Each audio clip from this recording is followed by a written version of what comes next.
கர்த்தர் சொல்கிறார், நான் உன்னை விடுவிப்பேன், நீ என்னை மகிமைப்படுத்துவாய்.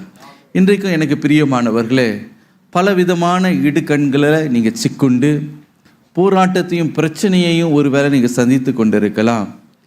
ஐயா, ஞானம் இல்லாமல் ஒரு சில தீர்மானங்களை அவசரத்தோடு நான் எடுத்ததுனால இன்றைக்கு சில பிரச்சனைகளில் நான் சிக்குண்டு இருக்கிறேன், எனக்கு ஒரு விடுதலை இல்லை, அதை நினைத்து நான் மிகவும் கலங்குகிறேன், இது இனிமேல் நான் மாற்ற முடியாதே என்று இந்த இருதயத்தில் ஒருவேளை நீங்கள் குமரி கொண்டிருக்கலாம்.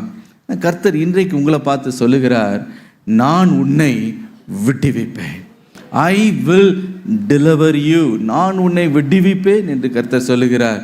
நீ இழந்து போனதை நீ திருப்பி கொள்ளுகிறது மாத்திரமல்ல, என்னெல்லாம் உன்னுடைய வாழ்க்கையில் தீமையாய் உனக்கு எதிர்நோக்கி வந்ததோ அதை நன்மையாய் நான் முடிய பண்ணுவேன்.